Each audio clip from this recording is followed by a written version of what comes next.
사했네. 우리 외에 성령 주셨네. 예수님 찬양 받으소서.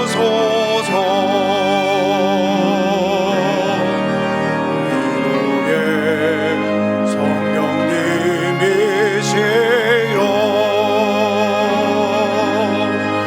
위로의 성령님이시여,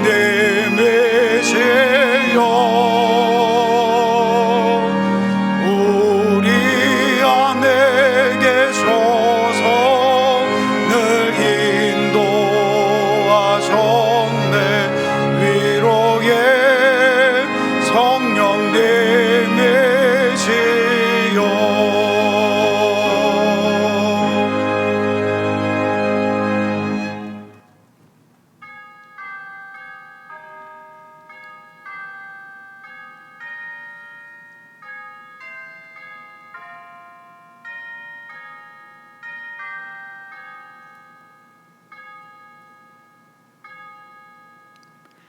수고하고 무거운 짐진 자들아, 다 내게로 오라. 내가 너희를 쉬게 하리라. 우리를 초청하여 주시는 하나님, 세상 가운데서 수고와 무거운 짐을 지고 살아가는 우리의 삶을 아시고 불쌍히 여겨주시며 이 아침 주님 앞으로 나아오도록 초청하여 주심에 감사를 드립니다. 이 시간 영상으로 드려지는 예배 자리마다 성령의 임재가 충만하게 하여 주옵시고 진리의 말씀 안에서 참 자유와 쉼을 누리는 시간이 되게 하여 주옵소서.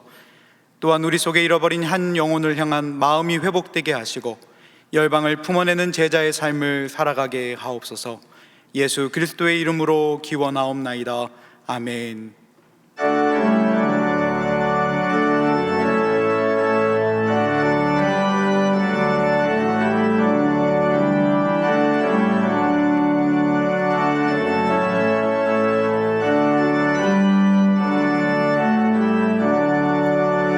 복의 근원 강림하사 찬송하게 하소서.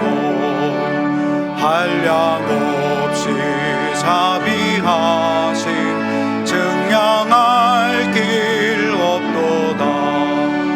천사들의 찬송가를 내게 가르치소서.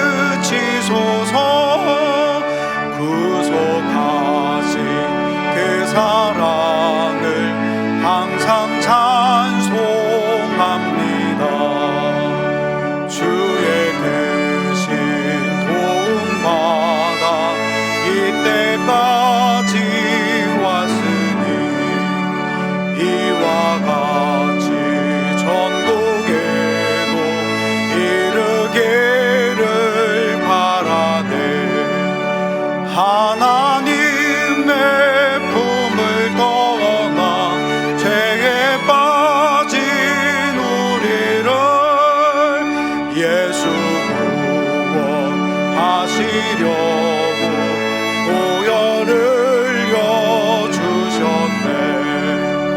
주의 귀한 은혜 받고 희생 빚진 자 되네. 주의 은혜 사슬 되사 나를 좁게 매소서. 우리 마음은 연약하여 범죄하기 쉬우네. 하나님이 받으시고 천국에 넣으시소서.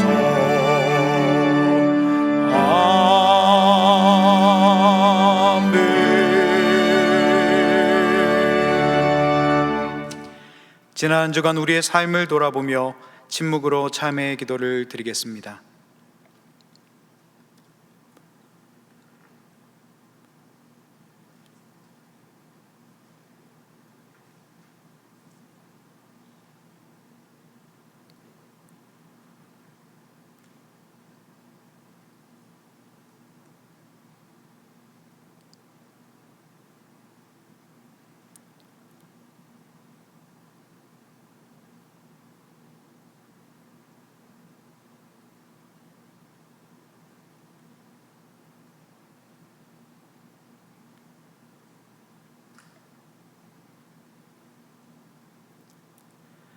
하나님께서 주시는 사제의 말씀입니다.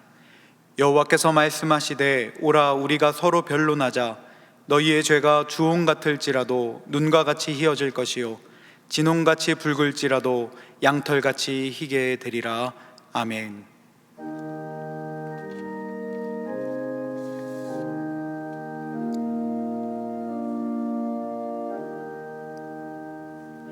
나는 전능하신 아버지 하나님 천지의 창조주를 믿습니다. 나는 그의 유일하신 아들 우리 주 예수 그리스도를 믿습니다. 그는 성령으로 잉태되어 동정녀 마리아에게서 나시고 본디오 빌라도에게 고난을 받아 십자가에 못 박혀 죽으시고 장사된 지 사흘 만에 죽은 자 가운데서 다시 살아나셨으며 하늘에 오르시어 전능하신 아버지 하나님 우편에 앉아 계시다가 거기로부터 살아있는 자와 죽은 자를 심판하러 오십니다. 나는 성령을 믿으며 거룩한 공교회와 성도의 교제와 죄를 용서받는 것과 몸의 부활과 영생을 믿습니다. 아멘.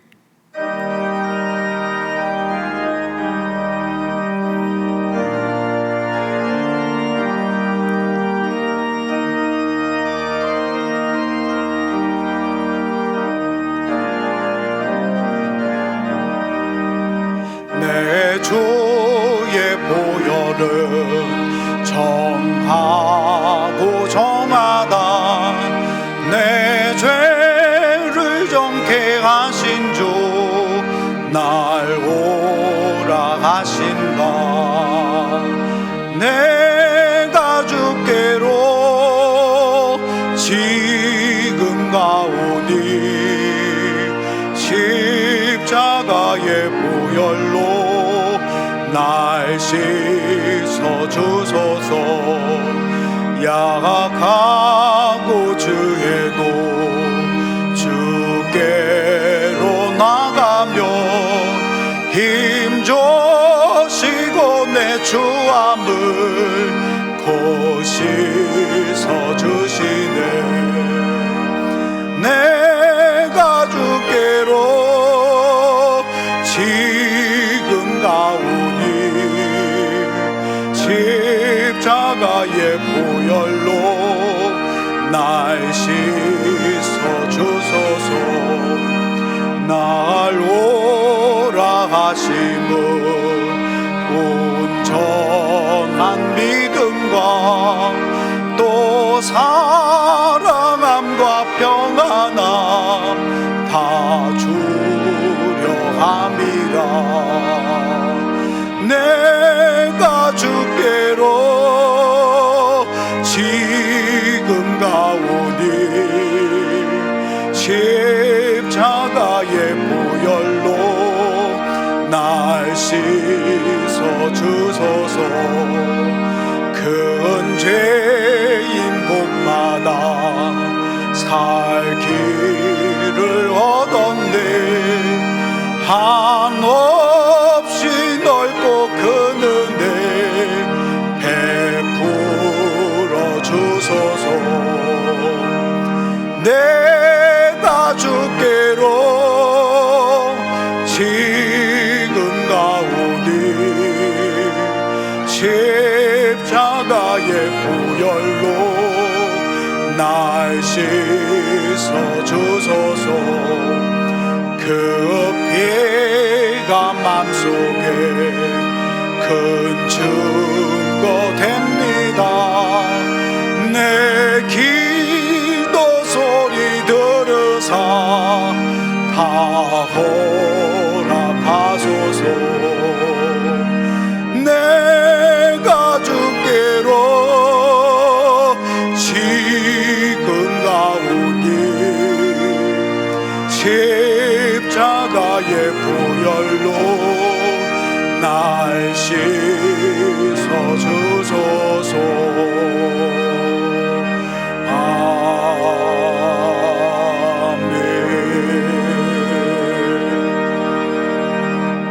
이 시간 교회 공동기도 제목으로 함께 기도드리겠습니다.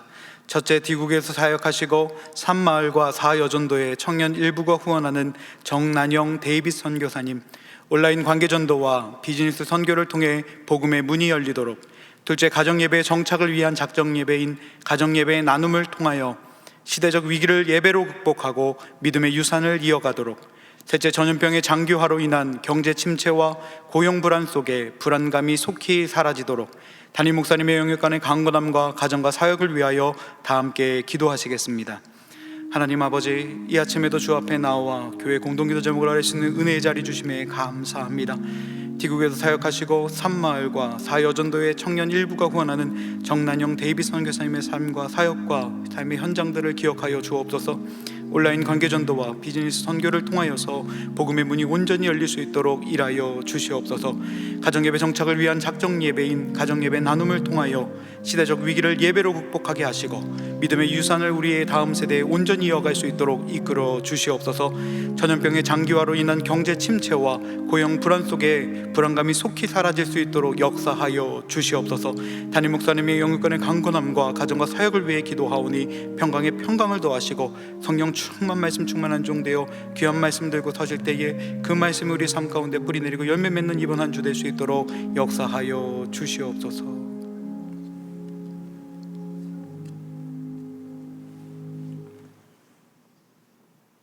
하나님, 우리는 자꾸만 쓰러지고 넘어집니다. 살아가는 삶의 하루하루가 기도입니다. 인생의 환난과 고난 중에도 우리는 여전히 살아가야 하고, 하나님, 힘들고 어려운 일을 만날 때마다 절망을 붙잡고 하나님을 향한 소망을 노래합니다. 매일 밤마다 죽고 아침마다 다시 태어나는 하나님의 경이로운 은혜에 감사하게 하시고, 기도하며 사랑하며 말씀을 지키며 살아갈 수 있게 하여 주시옵소서. 지나간 우리들 삶에 비난받을 일들이나 실수한 모든 일들에 대하여 하나님 진심으로 회개할 수 있는 은혜를 주시고, 또다시 후회하거나 허망하지 않도록 아버지 하나님, 어리석은 주의 자녀들을 붙잡아 주시옵소서.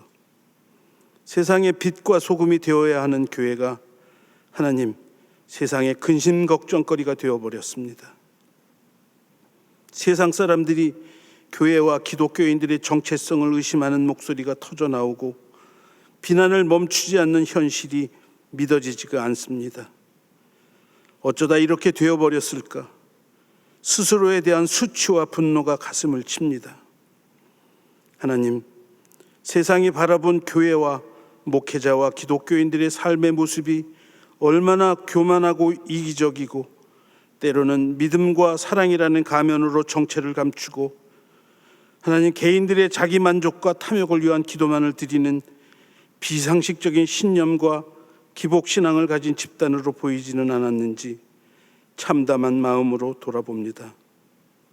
아버지 하나님, 위선과 가식으로 가득 찬 우리들 삶의 모습에 분노하시는 하나님의 음성을 들려주시고 회칠한 무덤 같은 우리들 삶을 온전케 하여 주실 때 하나님은 우리의 피난처이시고 우리의 힘이시고 재난이 있을 때에는 우리 곁에 계시는 구원자이시니 아버지 하나님, 땅이 흔들리고 산이 무너져 바닷속으로 빠져들어도 두려워하지 않도록 붙잡아 주시옵소서.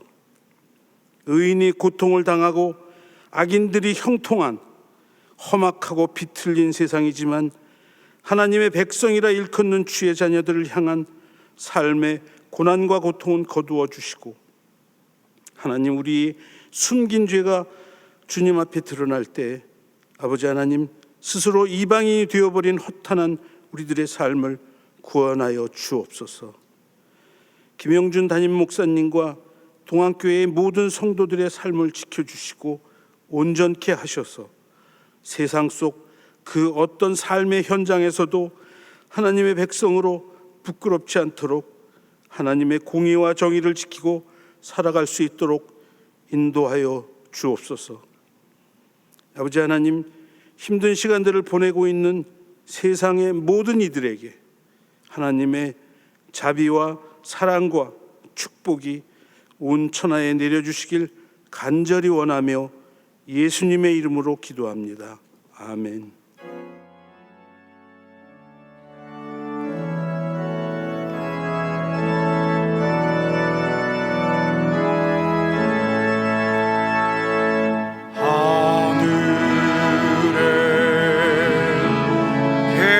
되신 아버지 이름 거룩하사 주님 나라 임하시고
자비하신 하나님, 죄와 허물의 가리움을 받고 사함을 받은 백성은 복이 있다고 하셨는데, 저희 나라의 하나님 백성들과 교회가 주님의 그 허물과 죄의 사함과 가리움을 받는 자비와 긍휼이 넘치는 이 주일이 될 수 있도록 하나님 함께 해 주시기를 원합니다.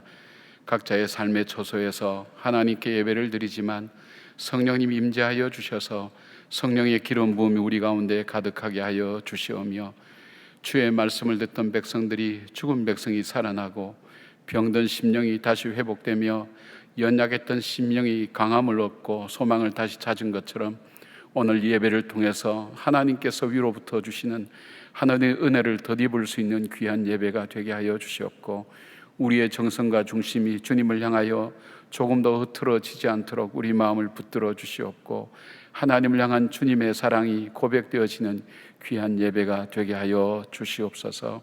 하나님, 귀한 물질을 하나님 앞에 구별하여 아버지 앞에 올려드립니다. 물질이 점점 힘들어지고 어려워지는 이 세상 속에서도 우리의 삶이 하나님 떡으로만 사는 것에 있지 아니함을 저희들이 분명히 믿기에 아버지께서 이 모든 것 주신 것 감사하며 주께 올려드렸사오니 11조와 하나님 감사와 구제와 그리고 주일헌금과 선교와 하나님 앞에 올려드릴 각양각색의 하나님 모든 마음과 중심을 주님 기억하여 주셔서 예물을 하나님 받아주시오며, 예물이 쓰여지는 곳에 하나님 영광이 드러날 뿐 아니라 주님 우리 성도들의 생업의 현장을 축복해 주시옵고, 직장을 붙들어 주시오며, 하나님 가족들을 부양하고 이 땅에서 삶을 살아가기에 어려움이 없도록 하나님 생활과 삶을 주님 함께하여 주시옵소서. 하나님, 우리의 삶에 물질이 있지 아님을 다시 고백할 때 주님 우리 가운데 이 땅을 살면서 물질로 인하여 범죄하지 않도록 저희들을 붙들어 주시고 인도하여 주시며, 하나님 주의 말씀으로 사는 줄 다시 기억하며 용기 내어서 어려움들을 헤쳐나갈 수 있는 우리 성도들 되게 하여 주시옵소서. 우리 장로님 기도를 통해서 하나님 앞에 소상하게 하려 싸우니 아버지여, 일일이 주님께서 응답하시고 연락하시며 고넬료의 기도를 들으시고 기억하시고 응답하신 것처럼 사랑하는 하나님 온 성도들의 기도와 간구에 응답하시고 역사하여 주시옵소서. 하나님, 어둡고 악한 영이 역사하지 못하도록 주님 함께 하여 주시오며 주의 성령의 영으로 충만케 하여 주시옵소서. 우리 주 예수 그리스도의 이름으로 감사하며 기도드리옵나이다. 아멘. 안녕하세요. 저는 603 마을 이문 금호목장의 안수란 집사입니다.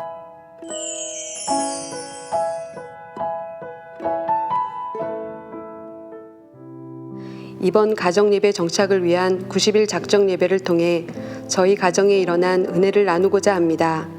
저희 가족은 남편과 저 그리고 딸 하나인 세 식구입니다.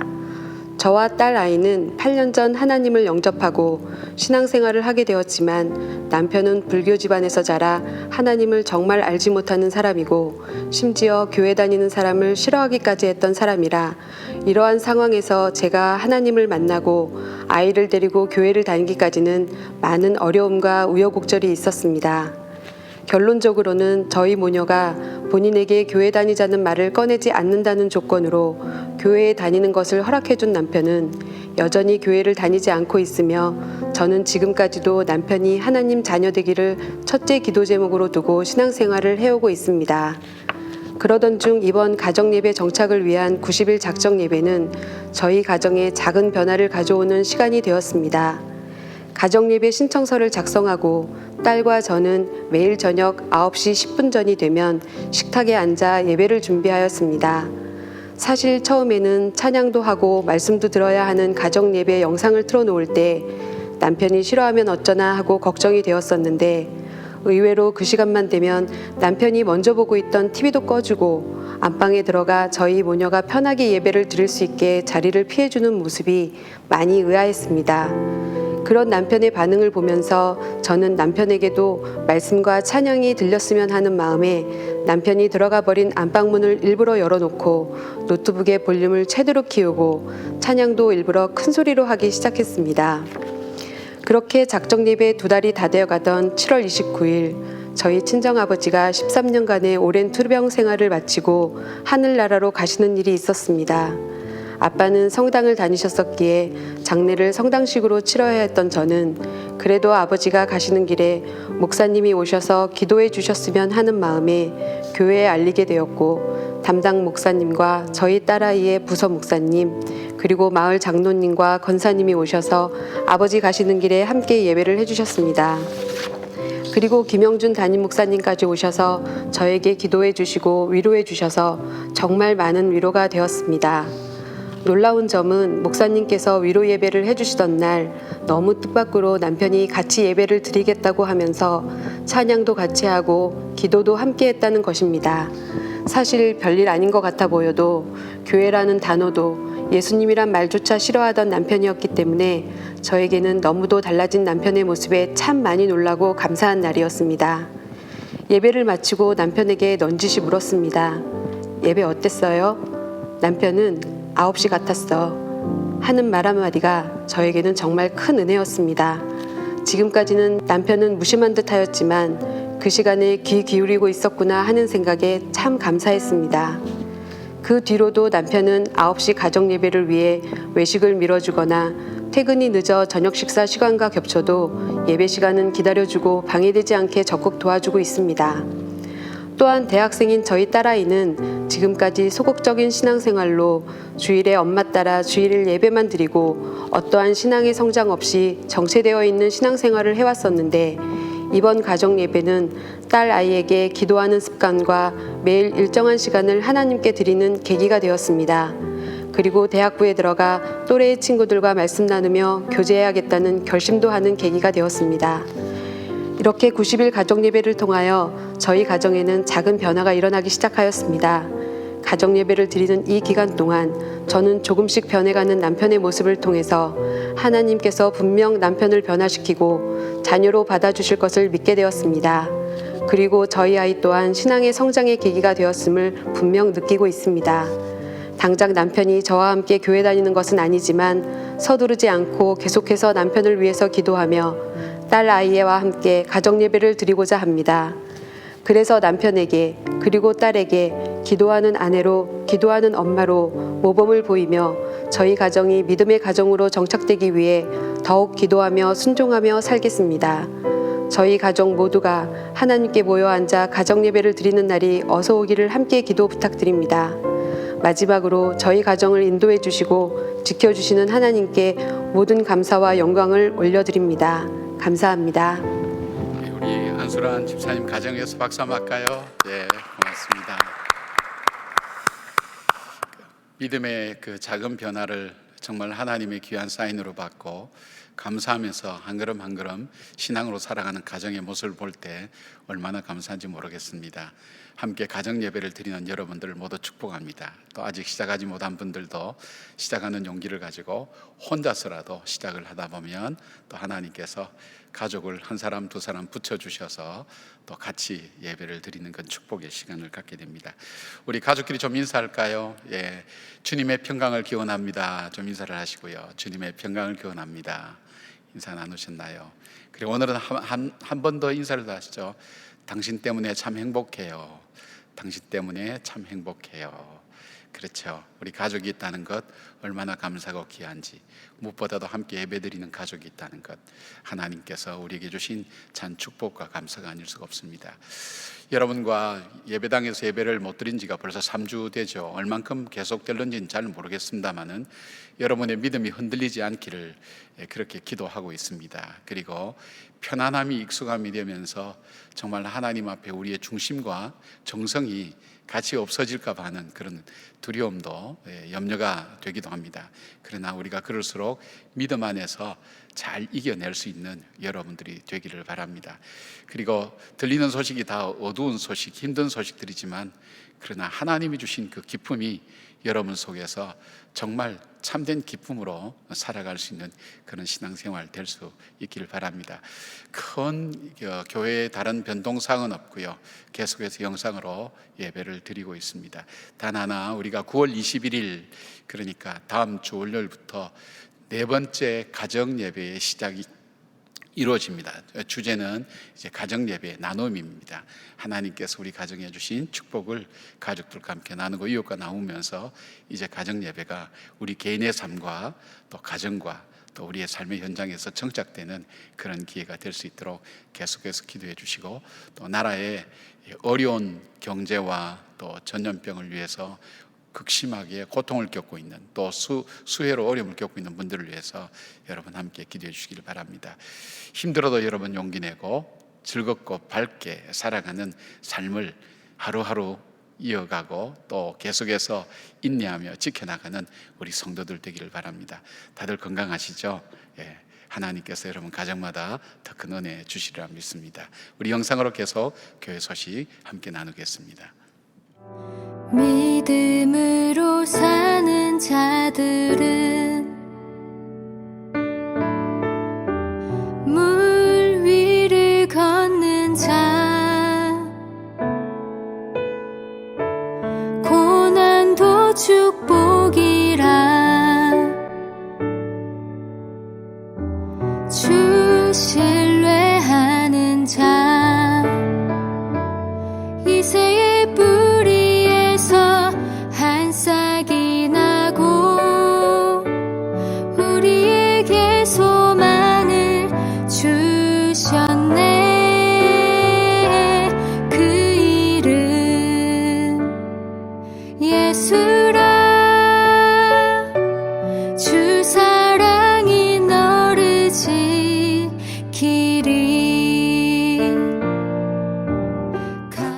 오늘 우리에게 주시는 하나님의 말씀은 다니엘 6장 3절에서 10절의 말씀입니다. 다 함께 일어나셔서 하나님의 말씀을 경청하겠습니다. 다니엘은 마음이 민첩하여 총리들과 고관들 위에 뛰어나므로 왕이 그를 세워 전국을 다스리게 하고자 한지라. 이에 총리들과 고관들이 국사에 대하여 다니엘을 고발할 근거를 찾고자 하였으나 아무 근거, 아무 허물도 찾지 못하였으니 이는 그가 충성되어 아무 그릇됨도 없고 아무 허물도 없음이었더라. 그들이 이르되 이 다니엘은 그 하나님의 율법에서 근거를 찾지 못하면 그를 고발할 수 없으리라 하고, 이에 총리들과 고관들이 모여 왕에게 나아가서 그에게 말하되 다리오 왕이여 만수무강하옵소서. 나라의 모든 총리와 지사와 총독과 법관과 관원이 의논하고 왕에게 한 법률을 세우며 한 금령을 정하실 것을 구하나이다. 왕이여 그것은 곧 이제부터 30일 동안 누구든지 왕 외에 어떤 신에게나 사람에게 무엇을 구하면 사자굴에 던져 넣기로 한 것이니이다. 그런즉 왕이여 원하건대 금령을 세우시고 그 조서에 왕의 도장을 찍어 메대와 바사의 고치지 아니하는 규례를 따라 그것을 다시 고치지 못하게 하옵소서 하매, 이에 다리오 왕이 조서에 왕의 도장을 찍어 금령을 내리니라. 다니엘이 이 조서에 왕의 도장이 찍힌 것을 알고도 자기 집에 돌아가서는 윗방에 올라가 예루살렘으로 향한 창문을 열고 전에 하던 대로 하루 3번씩 무릎을 꿇고 기도하며 그의 하나님께 감사하였더라. 이것은 하나님의 말씀입니다. 아멘.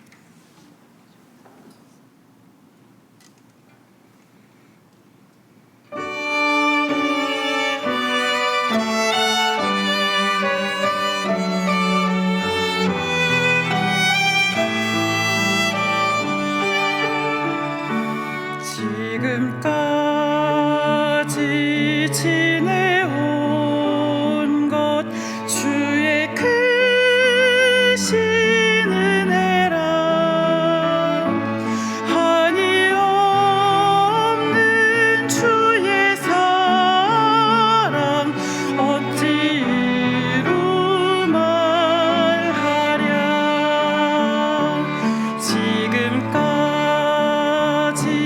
지내온 것 주의 크신 은혜라. 한이 없는 주의 사랑 어찌로 말하랴. 자나깨나 주의 손이 항상 살펴주시고 모든 일을 주 안에서 형통하게 하시네. 몸도 맘도 연약하나 새 힘받아 살았네. 불붙듯이 부으시는 주의 은혜 족하다.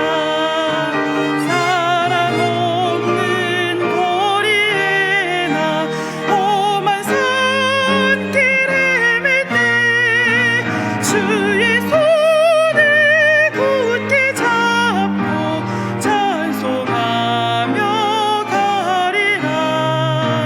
찬송하며 가리라.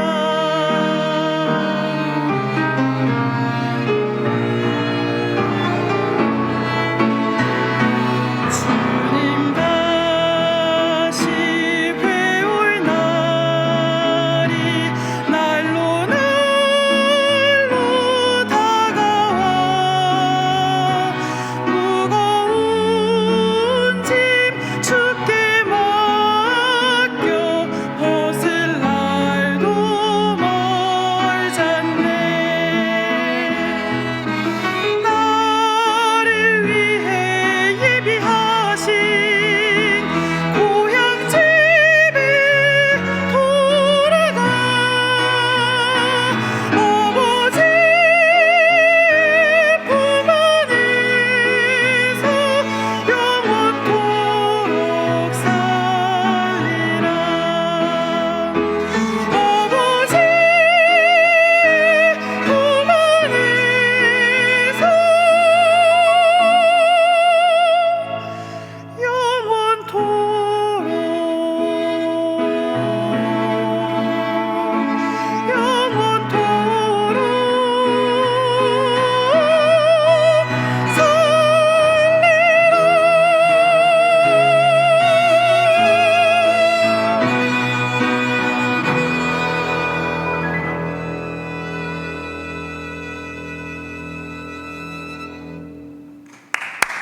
아멘.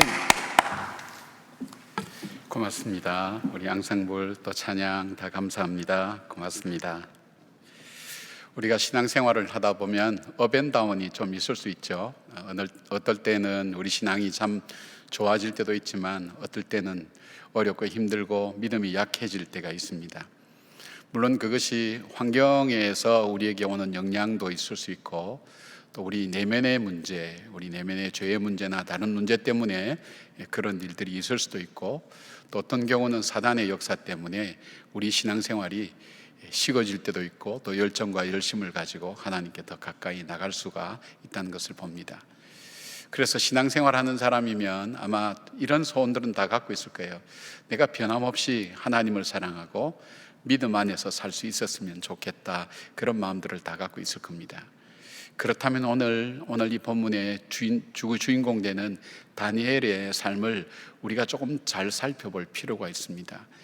다니엘은 15살에 바벨론의 포로로 잡혀와서 지금 오늘 이 본문에 등장하는 이 나이는 한 80 가까이 된 나이인데, 다니엘의 신앙생활에는 흔들림이 없었습니다.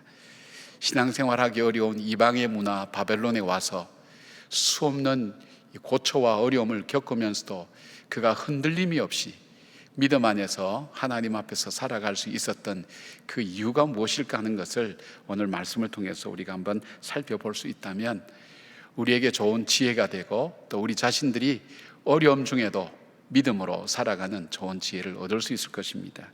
성경에 보니까 이 다니엘의 이러한 이유에 대해서는 이렇게 말씀합니다. 그에게 있어서는 마음이 민첩하고 고관들 위에 뛰어났기 때문에, 이렇게 성경은 말씀하고 있습니다. 이것은 단순히 인간적인 지혜와 인간적인 도덕성이나 윤리성에 대한 문제가 아니라 신적인 지혜와 성품이 그와 함께 했고, 그에게 있어서 늘 하나님이 동행하셨다는 것을 우리가 알 수가 있습니다.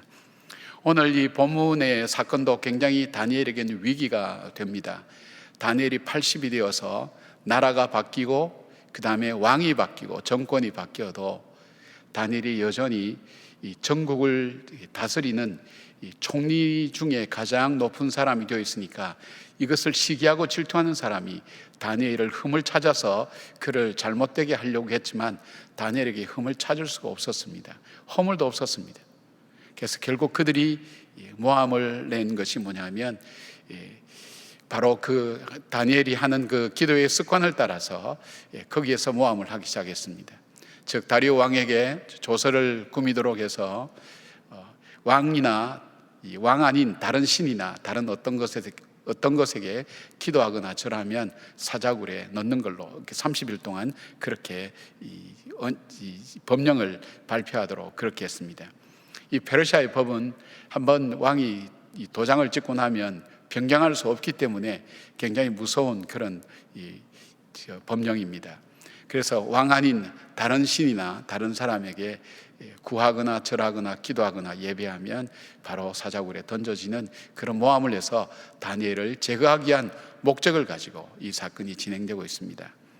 자, 이런 이 신앙적으로도 이 믿음으로 살기가 참 어려울 때에도 다니엘은 흔들림 없이 하나님 앞에서 살아간 것을 보게 됩니다. 이제 코로나 바이러스가 우리나라에 이제 와서 우리가 그 어려움을 겪은 지 한 6, 7개월 정도 되면서 참 놀라운 것은 그동안 흔들림이 없었던 교회들 속에, 신앙인들 속에 믿음의 흔들림이 오고, 또 교회가 나중에 변화될 것이다, 또 교인들이 달라질 것이다, 여러 가지 위기의식을 갖는 것 가운데 무엇보다도 내 자신의 믿음이 흔들리거나 어려움이 있다면 여러분들이 오늘 다니엘의 믿음을 다시 한번 돌아보면서 흔들림이 없는 믿음, 하나님 앞에서 살아갈 수 있는 그 삶이 다니엘은 어디서부터 왔는지를 우리가 함께 찾아보면서 이 어려움 가운데서도 믿음으로 살아내는 우리 성도들이 되기를 바랍니다. 첫 번째, 다니엘은 개인 경건의 훈련을 지속적으로 하였습니다. 10절 말씀입니다. 다니엘이 이 조서에 왕의 도장이 찍힌 것을 알고도 자기 집에 돌아가서는 윗방에 올라가 예루살렘으로 향한 창문을 열고 전에 하던 대로 하루 3번씩 무릎을 꿇고 기도하며 그의 하나님께 감사하였더라, 그렇게 되어 있습니다. 이 말은 뭐냐면 다니엘이 자기를 제거할 목적으로 이 왕의 조서가 꾸며졌다는 것을 알았습니다. 알면서도 그는 여전히 자기 집에 돌아갔습니다. 왕의 조서에 도장이 찍히면 돌이키지 못한다는 것도 그는 잘 알고 있었지만 이 다니엘은 지금 상황이 어떻게 돌아가는지 그는 다 파악하고 있었습니다. 그러니까 그에게 있어서 이제 예배를 드리고 기도를 드린다는 것은 죽음을 각오하고 행했다는 것입니다. 여기에 자기 집에 돌아가서라고 했다는 것은 자기에게 주어진 개인의 시간을 활용했다는 것입니다. 그리고 윗방에 올라갔다, 이런 말씀은 하나님과 절대 시간을 위해서 그는 공간을 따로 마련하고 있었다는 것을 보게 됩니다. 그리고 예루살렘을 향해서 창문을 열었다는 말씀은 언약을 따라서 기도한 것을 말씀하고 있죠.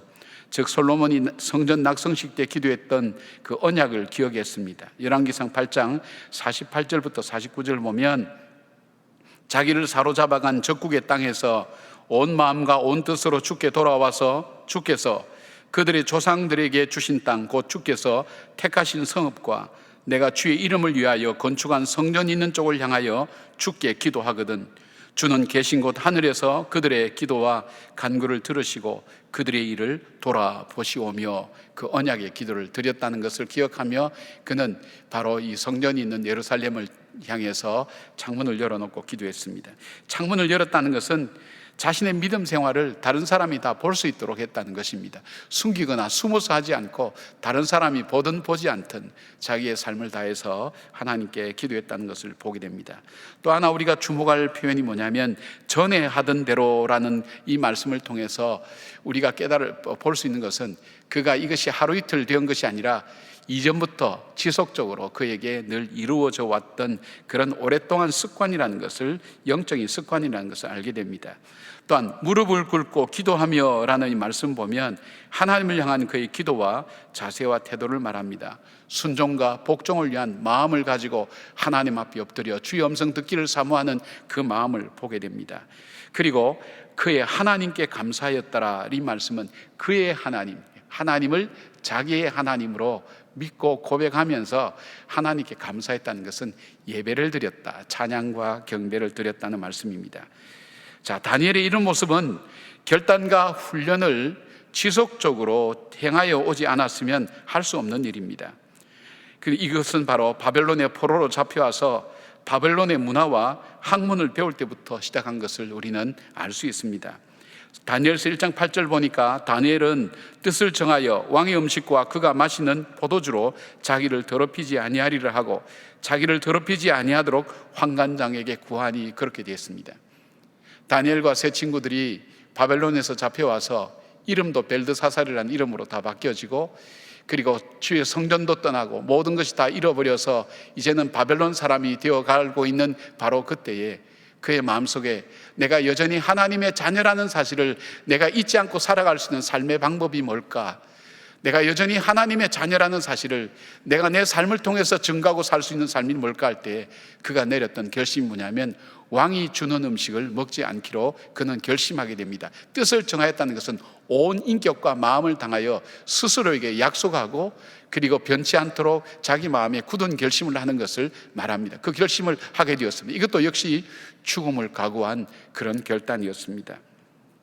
자기가 왕이 주는 음식과 포도주를 먹지 않는다는 것, 아마 지키기가 가장 어려운 부분이 있을 거예요. 자기가 삶을 살아가면서 지키기 가장 어려운 부분을 하나님 앞에 내어놓고 왕의 음식, 이미 우상에게 드려졌다가 자기에게 온 왕의 음식과 포도주를 마시지 않겠다고 그는 거기서 뜻을 정하고 결단하게 됩니다. 여기에 뜻에 해당되는 리뽀라는 이 단어는 인격과 태도와 성품의 중심을 말하는데 자기의 모든 것을 정하는 겁니다. 자기 인생의 마지막 마지노선을 정하는 겁니다. 내가 이 이상은 더 이상 양보하지 않는다라는 것을 얘기합니다. 한홍 목사님 책을 읽다 보니까 재밌는 표현이 있습니다. 배가 항해 중일 때 물이 배 안으로 들어오게 되면 배는 침몰하고 만답니다. 바벨론의 학문을 배우고 바벨론식의 이름을 받는 것까지는 배가 물 위에 떠 있는 것과 마찬가지지만 우상의 음식을 먹는 것은 물이 배 안으로 들어오게 하는 것과 같다고 다니엘은 생각했다는 것입니다. 이 불가능하고 어려운 결단이었는데 성경은 이어서 9절에 이렇게 말씀합니다. 하나님이 다니엘로 하여금 환관장에게 은혜와 국류를 얻게 하신지라. 바로 그 뜻을 정할 때에, 하나님의 뜻을 정할 때 하나님의 개입하심이 시작됩니다. 하나님의 특별한 역사가 다니엘에게 시작되는 것을 성경은 말씀하고 있습니다. 여러분, 우리가 개인적으로 영적 훈련을 한다는 것은 정말 환경적으로 상황적으로 불가능하지만 시간과 장소와 그리고 마음을 다해서 하나님의 자녀됨을 고백하는 삶을 내가 살기로 결단할 때 하나님께서 그때부터 우리의 삶 속에 개입하기 시작합니다. 내가 하나님의 자녀됨을 고백하는 삶을 살기로 마음먹을 때부터 주께서 내 길을 책임지고 열어가신다는 것입니다. 고넬료는 하나님 앞에 개인 시간을 갖고 기도할 때에 하나님의 음성을 듣고 베드로를 초청하게 되고 자기뿐 아니라 자기 온 식구들이 구원받게 되고 그는 이방인의 문을 여는 굉장히 중요한 역할들을 하게 됩니다. 베드로도 동시에 마찬가지입니다. 그가 개인적으로 뜻을 정하여 하나님 앞에 계속해서 기도할 때에 하나님의 음성을 듣고 이방인의 문을 여는 2000년의 두터운 문을 여는 놀라운 일에 쓰임받는 베드로의 삶이 될 수 있었던 것을 보게 됩니다. 바로 이러한 경건의 훈련이 지속적으로 하나님 앞에 드려질 때에 하나님께서 그 과정을 하나님께서 인도해 주셨지만 위기의 순간에도 타협하지 않고 담대하게 하나님 앞에 나가서 하나님의 자녀됨을 선포하는 삶을 살게 되었다는 것입니다. 이것이 가능했던 이유는 주께서 지키시고 다니엘의 길을 그때부터 열기 시작했다는 것입니다. 사랑하는 여러분, 여러분의 신앙의 마지노선은 어디입니까? 어디까지가 여러분이 여기까지가 나는 마지막이다 생각하는 신앙의 노선이 어디까지입니까? 사랑하는 여러분, 우리에게 있어서 마지막은 예배가 되어야 되지 않을까요? 그것보다 또 우리에게 또 중요한 삶이 있다면 내가 개인적으로 내가 살아가는 삶 속에서 시간과 장소를 구별하여 하나님 앞에 개인적으로 영성훈련을 하는, 경건의 훈련을 하는, 기도와 예배 시간을 갖는 그 삶을 살게 될 때 하나님께서는 그 인생을 붙들어 주시고 다니엘의 일평생을 하나님 책임져 주시는 것을 보게 됩니다. 사랑하는 여러분, 여러분의 신앙생활에 있어서 개인적으로 하나님과 이 공적인 예배 말고 하나님과 만나며 하나님과 교제하고 기도하는 시간을 갖고 있습니까? 한번 갖기를 바랍니다. 그 시간을 갖기 시작할 때 여러분의 신앙은 흔들리지 않습니다. 그리고 외풍에 흔들리지 않고 내면의 갈등 속에 휩싸이지 않고 그리고 사단의 도전 앞에 승리할 수 있는 힘과 능력을 바로 이 개인의 영성을 통해서 하나님 극복할 수 있는 능력과 힘을 주신다는 것을 보게 됩니다. 흔들리지 않는 믿음 갖기를 원하십니까? 그렇다면 여러분 일상생활 속에서 하나님과 개인적으로 만나는 시간을 반드시 갖기를 바랍니다. 두 번째로 다니엘에 있어서 흔들리지 않는 믿음 생활을 할 수 있었던 그 이유는 다니엘에게는 친구들과 연합하며 기도하는 그런 일들이 있었습니다. 그런 기도하는 친구들이 있었다는 것과 그 친구들과 연합하여 함께 기도하는 기도의 삶이 있었다는 것을 보게 됩니다. 왕궁에 큰 위기가 찾아온 것입니다. 그것은 느부갓네살 왕이 꿈을 꾸었는데 본인도 자기가 꾼 꿈의 내용을 기억하지 못하지만 너무나 심각하고 불안한 것이어서 이 꿈의 내용이 무엇인가를 꼭 알고 싶었습니다. 그래서 바벨론에 있는 모든 지혜자를 다 모아서 자기가 무슨 꿈을 꾸었는지 이 꿈의 뜻이 무엇인지를 물어보았지만 알지 못할 때 그의 마음이 갑갑하였습니다. 나중에는 분노까지 일어나면서 바로 자기의 자기를 지키고 있는 군대 장관에게 이 명령합니다. 근위대장 아리옥에 부탁해서 바벨론에 있는 모든 지혜자를 다 죽이라고 그렇게 얘기합니다. 다 쓸데없는 인간들이라고 그렇게 생각하면서 이제 살육이 이제 시작되기 직전에 다니엘이 아리옥을 만납니다. 그래서 나에게 시간을 주시면 이 문제를 해결하겠다고 이야기를 합니다. 다니엘이 평소에 신뢰관계가 형성되었기 때문에 다니엘을 위해서 왕명이지만 시간을 조금 늦추면서 이 다니엘에게 시간을 주는 것을 보게 됩니다. 그런데 이제는 죽음의 시간만이 남아있는 바로 이 다니엘이 이 순간에 기도의 자리에 나가기 전에 자기 집에 돌아가서 친구들과 상의를 합니다. 2장 17절 보니까 이 말씀이 나옵니다. 이에 다니엘이 자기 집으로 돌아가서 그 친구 하나냐와 미사엘과 아사랴에게 그 일을 알리고 18절에 아주 절박하게 기도합니다. 하늘에 계신 하나님이 이 은밀한 일에 대하여 불쌍히 여기사 다니엘과 친구들이 바벨론의 다른 지혜자들과 함께 죽임을 당하지 않게 하시기를 그들로 하여금 구하게 하니라. 친구들을 불러놓고 얘기합니다. 우리가 지금 다 죽게 생겼다고. 저 바벨론의 저 술객들과 저 지혜자들과 함께 우리가 죽임을 당하지 않도록 하나님께 간구하자고. 나의 힘으로는 안 된다고. 우리가 전부 다 죽음을 각오하고 하나님 앞에 함께 연합하여 기도하자고 그 친구들에게 이야기를 합니다. 다니엘은 생명을 건 기도를 하나님께 드립니다. 아무것도 의지할 수 없는 다니엘 그리고 그 세 친구들 잡혀와서 누구도 자기 편이 되어지지 않을 바로 그 외로움 속에서, 그 절박한 죽음의 그 환경 속에서 다니엘은 그 친구들과 함께 하나님 앞에 간절히 기도하게 됩니다. 다니엘은 깊은 기도의 자리에 들어가기 전에 자기 친구들에게 간절하게 기도를 요청하고 함께 합심하여 기도를 하게 됩니다. 하나님께서 응답해 주셨습니다. 23절 보니까 함께 기도했던 일들을 찬양합니다. 나의 조상들의 하나님이여, 주께서 이제 내게 지혜와 능력을 주시고 우리가 주께 구한 것을 내게 알게 하셨사오니 내가 주께 감사하고 주를 찬양하나이다. 곧 주께서 왕의 그 일을 내게 보이셨나이다 아니라. 다니엘은 자기의 기도가 아니라 안 했어요. 우리의 기도에 응답해 주셨다 그랬어요. 자신만이 기도한 것이 아니었어요.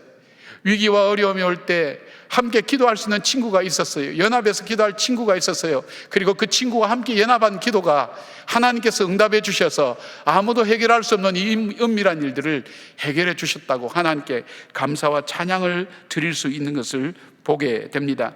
여러분, 합심하여 함께 드리는 기도는 하나님의 특별한 역사를 이루게 됩니다. 에스더도 민족의 운명을 걸고 시녀들과 함께 3일을 금식하며 왕에게 나가기 전에 모르드에게 부탁합니다.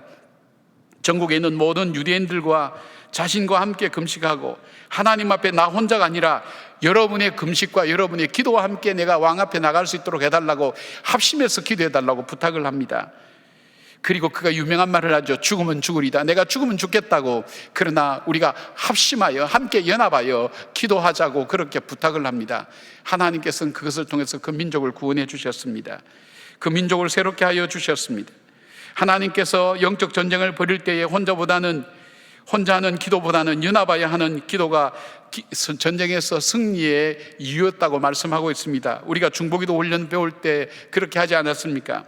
광야에서 아말렉과 싸울 때 그 전쟁에서 승리는 기도의 승리였다. 기도의 승리만 아니라 그것은 바로 중보기도의 승리였고 더 나아가서 연합하여 함께했던 기도의 승리였다고 우리는 배웠습니다. 하나님께서는 두세 사람이 우리가 마음을 합하여 함께 주님 앞에 기도하고 주님 앞에 예배하는 곳에 임재하신다고 약속해 주셨습니다. 우리가 합심한다는 것, 우리가 마음을 함께 합쳐서 하나님께 예배드릴 때에 하나님은 더 강하게 강력하게 역사하시며 그 기도에 응답하신다는 것을 보게 됩니다. 홍해 앞에서 애굽의 군대가 홍해 속에 다 죽고 난 다음 불렀던 모세의 노래처럼 감격과 기쁨으로 다니엘은 하나님을 찬양했습니다. 그리고 친구들과 함께 간구하였던 기도에 응답하신 하나님의 놀라운 역사를 그들은 체험하게 됩니다. 여러분, 이 사건은 이 다니엘과 세 친구를 괴롭게 하기 위한 사건은 아니었습니다. 이 큰 역사 속에 하나님은 이제 다니엘을 구체적으로 하나님의 역사 무대에 세우기 위한 하나님의 사건인 것을 보게 됩니다. 바로 이 사건 앞에, 하나님이 준비한 사건 앞에 다니엘과 세 친구는 기도하며 응답할 때에 하나님께서 그 다니엘을 세우셔서 그 땅의 지혜자로 세우신 것을 보게 됩니다. 세 친구도 이 일로 말미암아 함께 그 땅의 지도자로 세워지게 되는 놀라운 역사를 경험하게 됩니다. 이것뿐만 아닙니다. 이 세 친구는 나중에 신상에 절하게 될 때 바로 풀무불에 넣는다는 그 위협 속에서도 위협에 굴하지 않고 믿음을 지키고 하나님께서 함께 하시는 그리 아니하실지라도라는 유명한 기도를 하나님 앞에서 드릴 수 있는 믿음의 놀라운 역사를 체험하게 되는 준비의 신앙의 단계가 되는 것을 봅니다. 하나님께서 우리가 감당하지 못할 어려움을 주실 때, 우리가 이해하지 못할 어려움을 주실 때 우리가 그때 무기력하게 앉아있을 것이 아니라 함께 기도할 수 있는 우리 친구들이, 함께 기도할 수 있는 사람들이 함께 합심해서 기도할 때에 하나님께서 그 일을 통해서 하나님의 계획을 반드시 이루십니다. 그 계획은 하나님께 영광 받으시는 일입니다. 하나님의 사람을 사용하시는 일입니다. 하나님께서 하시는 일을 온 천하에 드러내시는 놀라운 일들을 바로 그 기도를 통해서 하나님은 이루어 가신다는 것을 보게 됩니다. 어린 아들, 딸을 둔 여자 집사님이 한 분 계셨습니다. 이분은 자기 남편은 믿지 않고, 오늘 우리 간증하신 우리 집사님 가정처럼 믿지 않고 그냥 아들, 딸, 어린 아들, 딸과 함께 교회를 다니는데 첫째 믿는 가정이 되니까 사실 신앙적으로 굉장히 외롭습니다. 어려울 때 기도 부탁할 때도 없고 또 남에게 부탁한다 할지라도 자기처럼 그런 간절함 가지고 기도하지도 않을 거고, 가족들이 이제 구원의 확신은 분명히 얻었는데 가족들이 함께 구원을 받고 또 어려운 삶의 문제가 다가올 때 함께 기도해야 되는데 자기는 기도의 동력자가 없는 겁니다. 두세 사람이 함께 모여서 기도하라고, 기도의 동력자 같이 구해서 기도하라고 그렇게 이제 말씀을 듣고, 하나님 나에게 동력자가 없습니다. 나는 기도를 함께 나눌 사람이 없습니다. 그럴 때 어느 날 하나님께서 그의 마음속에 정말 떠오르는 그런 응답을 주셨어요. 이미 너에게 동력자를 주셨다는 겁니다. 하나님, 나에게는 지금 믿음의 친구도 별로 없고 정말 내가 지금이라도 밤중이라도 기도하면 일어나서 같이 기도할 친구를 만들지도 못했습니다. 나에겐 친구가 없고 기도의 동력자가 없습니다. 그리고 문제가 있을 때는 같이 나눌 수 있지만 지속적으로 함께 기도할 친구가 없습니다. 그럴 때 하나님께서 그랬습니다. 네 딸과 네 아들을 주지 않았느냐. 그때 깨달았습니다. 어린 딸과 어린 아들이라고 생각했지만 하나님 보실 때는 어린 딸과 어린 아들로 보지 않았습니다. 하나님 앞에서 기도하는 하나님의 사람으로 보았습니다. 그 어머니와 함께 그 아들과 딸이 함께 합심하여 기도하는 하나님의 사람으로 그들을 묶어주신 것을 알게 되었습니다. 여러분, 이것이 바로 가정예배에서 주신 하나님의 축복입니다. 그것을 통해서 이 자녀들과 함께 연합하여 기도하기 시작합니다. 이 자녀들도 내가 엄마를 위하여, 우리 가족을 위하여 기도해야 된다는 것을 배우기 시작했습니다. 그리고 함께 기도하기 시작하면서 아빠가 교회에 나오게 되고 가정이 함께 구원받는 놀라운 일들이 일어났습니다. 바로 기도하는 다니엘과 세 친구의 기도와 같이 하나님께서 역사하신 것입니다.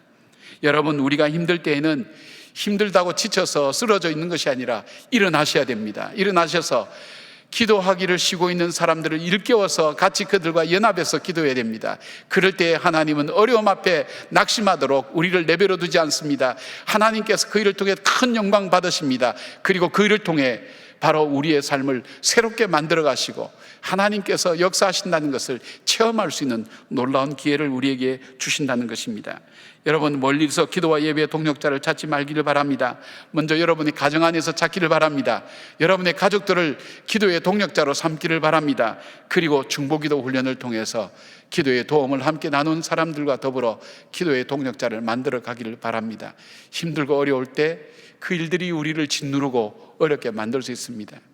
이 전염병이 우리를 힘들게 만들지만 여러분, 이 전염병이 만들어가는 환경과 이 전염병 때문에 반응하고 응답하는 그 환경을 따라가는 것이 아니라 우리는 이 가운데서도 하나님의 음성을 들어야 됩니다. 하나님의 인도하심을 받아야 됩니다. 주님의 도우심을 우리가 공급받아야 됩니다. 그렇기 위해서는 우리가 합심하여 기도해야 됩니다. 하늘의 도움을 받아야 우리가 이 어려움을 이겨나갈 수가 있습니다. 함께 합심하여 깨어 기도하는 우리 성도들 되길 바랍니다. 흔들림이 없는 시간, 그것은 바로 개인적으로 하나님과 만남의 시간과 동시에 힘들고 어려울 때 기도하는 동력자들과 깨어서 함께 기도할 때 흔들림이 없는 신앙생활이 되는 것을 보게 됩니다. 자, 흔들림이 없는 신앙, 믿음, 다니엘에게 있어서 세 번째 요소는 뭘까요? 그거는 개인 기도로 시작된 경건한 삶의 예배가 있었습니다. 다니엘이 마음이 민첩하고 총리들과 고관들 위에 뛰어남으로 왕이 그를 세워서 전국을 다스리고자 할 때에 다른 2명의 총리들과 고관들이 다니엘을 모함하였습니다.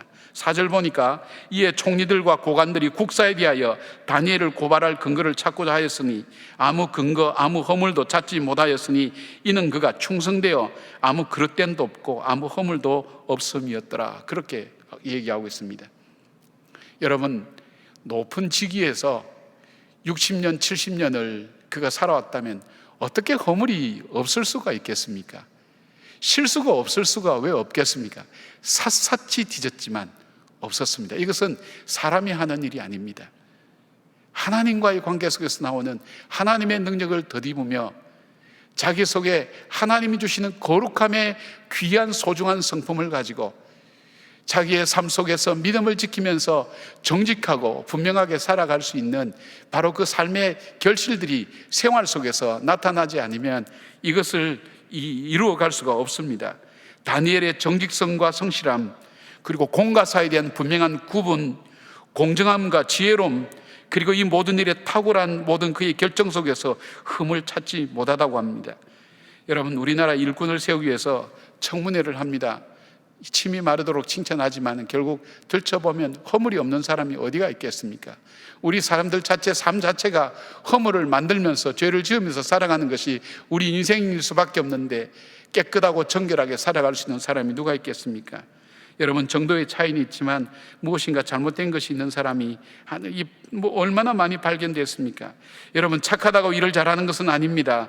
일을 잘한다고 그 사람이 도덕적으로 윤리적으로 정직하고 바른 것도 아닙니다. 무엇인가 흠이 있게 마련이지만 다니엘은 일을 하는 데도 있어서, 그리고 그의 성실성과 도덕성과 실력에 있어서도 그는 사람들이 흠을 찾지 못했습니다. 결국 다니엘의 신앙을 통해서 모함할 수밖에 없었습니다.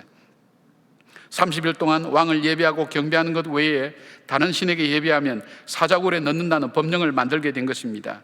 다니엘에게는 올가미가 된 것입니다.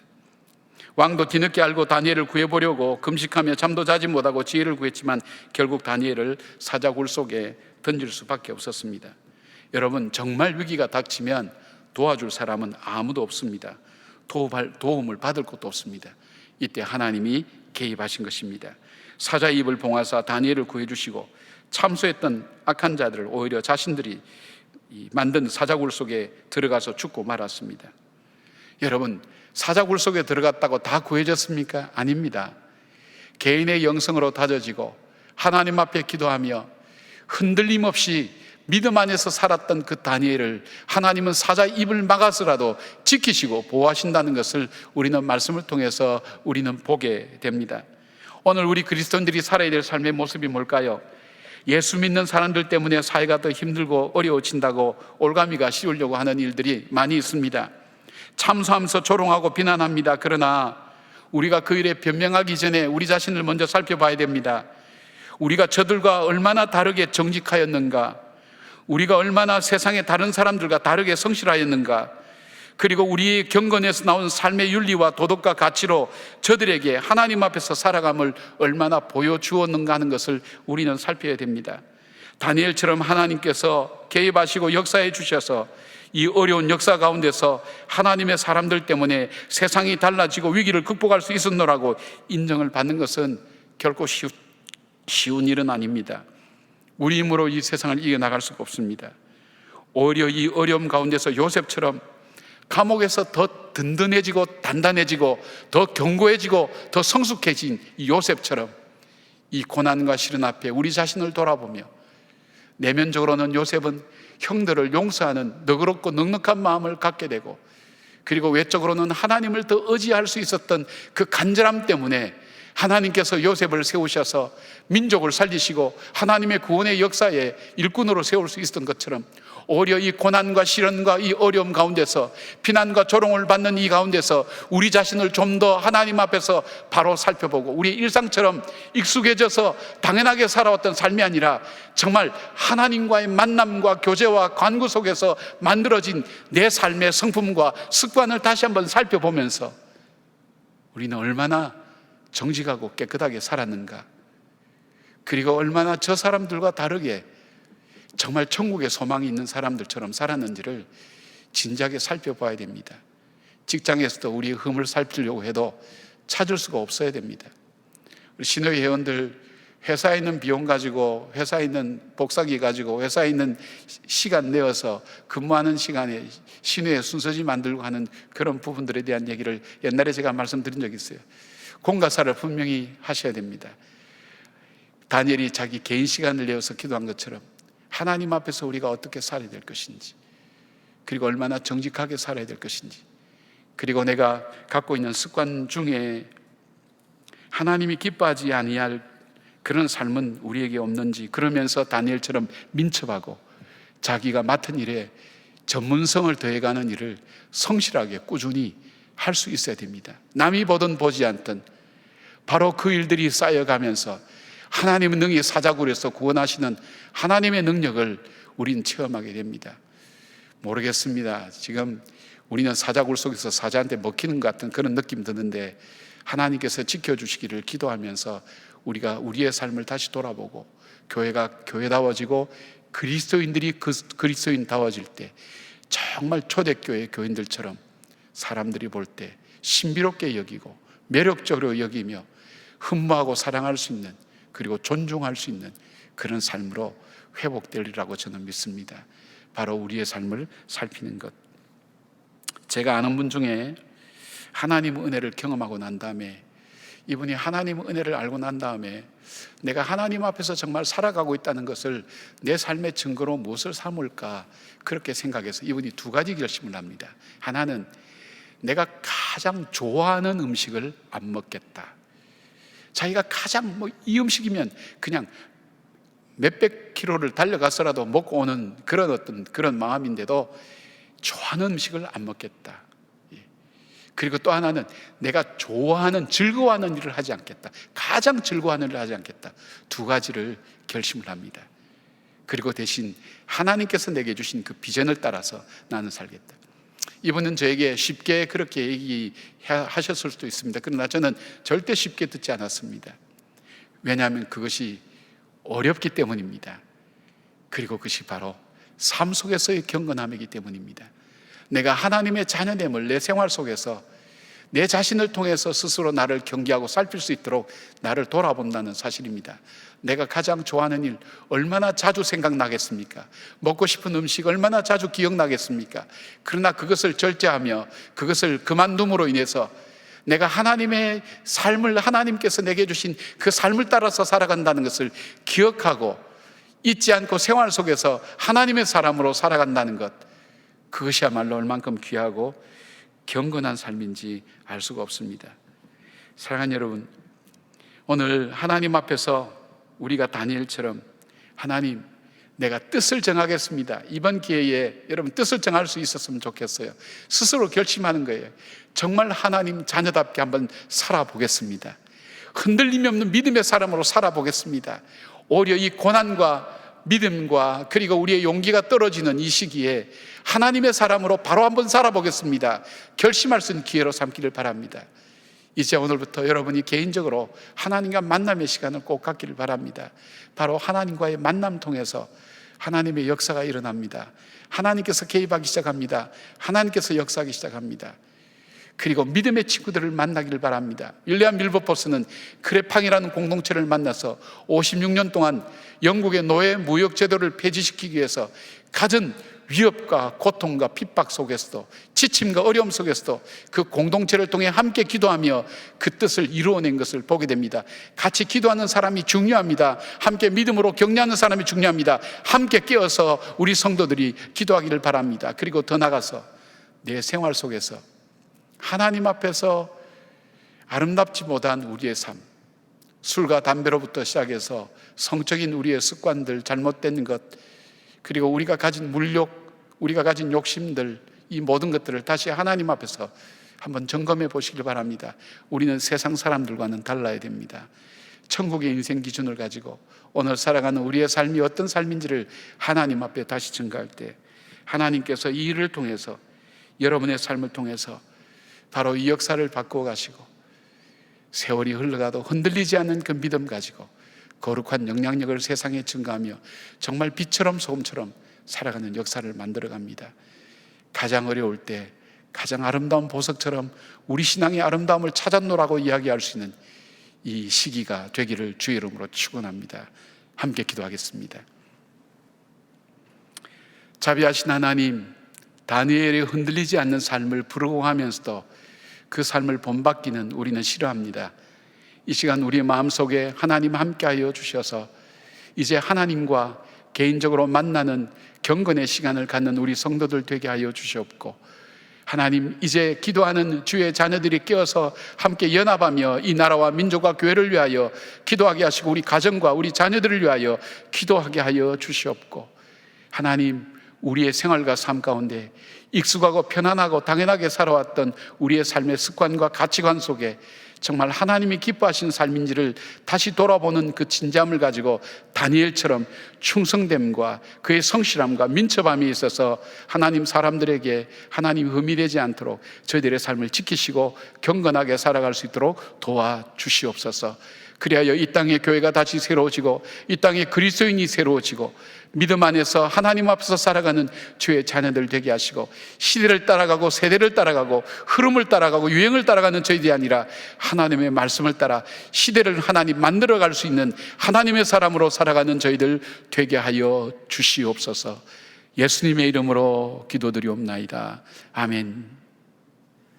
다 함께 일어나셔서 결단의 찬송 찬송가 406장을 함께 찬송하시겠습니다.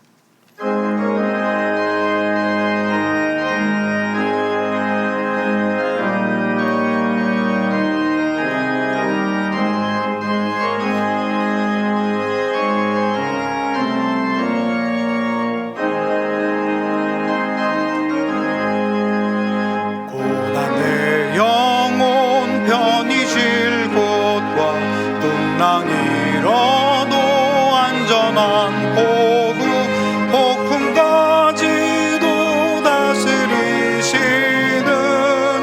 주의 영원한 팔 의지에 주의 영원하신 팔 함께 가사 항상 나를 붙드시니 어느 곳에 가든지 요동하지 않음은 주의 팔을 의지함이라.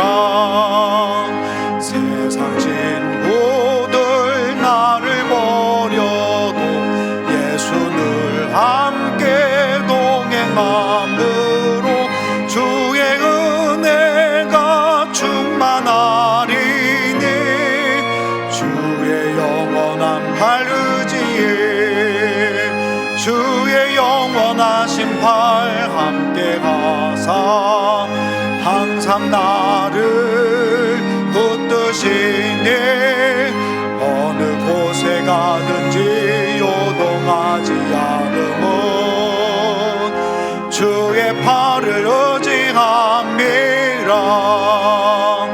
나의 믿음이 연약해져도 미리 예비한 힘을 주시며 위태할 때도 안보하시는 주의 영원한 팔 의지에 주의 영원하신 팔 함께 가사 항상 나를 붙드시니 어느 곳에 가든지 요동하지 않음은 주의 팔을 의지함이라. 능치 못한 것 주께 없으니 나의 인생을 주께 맡기면 나의 모든 짐 대신 지시는 주의 영원한 팔 의지에 주의 영원하신 팔 함께 가사 항상 나를 붙드시니 어느 곳에 가든지 요동하지 않음은 주의 팔을 의지함이라. 시편 91편을 믿음으로 선포하시겠습니다. 자막을 보시고 함께 낭독하겠습니다. 지존자의 은밀한 곳에 거주하며 전능자의 그늘 아래에 사는 자여, 나는 여호와를 향하여 말하기를 그는 나의 피난처요 나의 요새요 내가 의뢰하는 하나님이라 하리니, 이는 그가 너를 새 사냥꾼의 올무에서와 심한 전염병에서 건지실 것이미로다. 그가 너를 그의 깃으로 덮으시리니 내가 그의 날개 아래에 피하리로다. 그의 진실함은 방패와 손방패가 되시나니 너는 밤에 찾아오는 공포와 낮에 날아드는 화살과 어두울 때 퍼지는 전염병과 밝을 때 닥쳐오는 재앙을 두려워하지 아니하리로다. 1000명이 내 왼쪽에서 10,000명이 내 오른쪽에서 엎드려지나 이 재앙이 내게 가까이 하지 못하리로다. 오직 너는 똑똑히 보리니 악인들의 보응을 내가 보리로다. 내가 말하기를 여호와는 나의 피난처시라 하고 지존자를 너의 거처로 삼았으므로 화가 내게 미치지 못하며 재앙이 내 장막에 가까이 오지 못하리니 그가 너를 위하여 그의 천사들을 명령하사 내 모든 길에서 너를 지키게 하심이라. 그들이 그들의 손으로 너를 붙들어 발이 돌에 부딪히지 아니하게 하리로다. 내가 사자와 독사를 밟으며 젊은 사자와 뱀을 발로 누르리로다. 하나님이 이르시되 그가 나를 사랑한즉 내가 그를 건지리라. 그가 내 이름을 안즉 내가 그를 높이리라. 그가 내게 간구하리니 내가 그에게 응답하리라. 그들이 환난 당할 때에 내가 그와 함께하여 그를 건지고 영화롭게 하리라. 내가 그를 장수하게 함으로 그를 만족하게 하며 나의 구원을 그에게 보이리라 하시도다. 아멘. 아버지 하나님, 질병으로 고통당하는 우리의 지체들 이 시간 위로해 주시고, 생업의 현장과 직장으로 어려움 중에 있는 우리의 하나님 지체들을 살펴주시며, 특별히 우리 자녀들의 질병과 연약함으로 걱정하고 염려한 우리 부모들 마음을 붙들어 주시며, 집에서 가족들을 수발하기에 부정함이 없는 우리의 아내들과 우리의 주부들을 축복하여 주시며, 삶의 현장에 나가서 매일매일 살을 에이는 듯한 위기와 어려움 속에 살아가는 우리의 남편들을 하나님 붙들어 주셔서 우리 가정이 주 안에서 주시는 주의 평강을 누리는 귀한 저희들 되게 하여 주시옵소서. 다니엘처럼 이 시대를 살아가는 거룩한 결심을 우리 마음속에 품게 하여 주시고, 거룩한 영향력으로 주의 영광과 주의 역사를 드러내는 하나님의 사람으로 살아가는 우리와 우리 자녀들과 우리의 후손들 되게 하여 주시옵소서. 이제는 우리 주 예수 그리스도의 은혜와 우리 하나님 아버지의 크고 놀라운 사랑과 성령님의 함께 하심이 이 시대에 다니엘처럼 살기로 다짐하는 주의 모든 백성들 머리 위에, 그리고 그 자녀들과 후손들 위에, 한국 교회와 이 나라 이민족 위에, 선교사님들 위해 지금부터 영원까지 함께 하시기를 간절히 축원하옵나이다. 아멘.